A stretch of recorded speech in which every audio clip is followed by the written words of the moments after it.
কাশ্মীর এত গুরুত্বপূর্ণ হবার পিছনে কিছু কারণ রয়েছে, বিশেষ করে রাজনৈতিক, ভূরাজনৈতিক, অর্থনৈতিক ও কৌশলগত অবস্থান। আজকে আলোচনা করব আমরা বিশেষ করে কাশ্মীর এত গুরুত্বপূর্ণ হবার বিশেষ করে 5টি কারণ রয়েছে।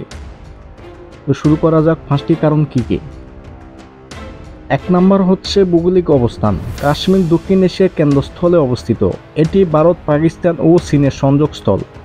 এর অবস্থান আফগানিস্তান, মধ্য এশিয়া ও চীনের খুব কাছাকাছি, যা একে একটি কৌশলগত ভূখণ্ডে পরিণত করেছে। 2 নম্বর হচ্ছে প্রাকৃতিক সম্পদ। কাশ্মীর অত্যন্ত প্রাকৃতিক সম্পদের সমৃদ্ধ, বিশেষ করে পানি। এখানে সিন্ধু নদ এবং এর উপনদীগুলো কাশ্মীর থেকে উৎপন্ন হয়। এই নদীগুলো ভারতের উত্তরাঞ্চল ও পাকিস্তানের কৃষিনির্ভর এলাকার জন্য অত্যন্ত গুরুত্বপূর্ণ। বিশেষ করে কাশ্মীরের ফল পৃথিবীর জন্য খুবই বিখ্যাত। এখানে প্রচুর পরিমাণ ফল উৎপাদন হয়। 3 নম্বর হচ্ছে রাজনৈতিক ও ঐতিহাসিক প্রেক্ষাপট। 1947 সালে ভারত বিভাজনের সময় কাশ্মীর একটি মুসলিম সংখ্যাগরিষ্ঠ রাজ্য পরিণত হয়।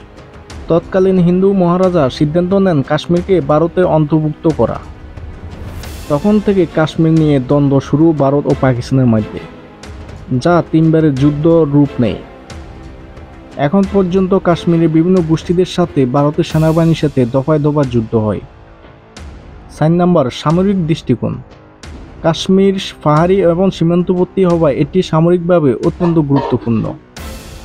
ভারত ও পাকিস্তান উভয় অঞ্চলটি প্রচুর সেনা মোতায়েন রেখেছে। চীনও তাদের কিছু অংশ দাবি করতেছে। 5 নম্বর হচ্ছে আন্তর্জাতিক প্রভাব।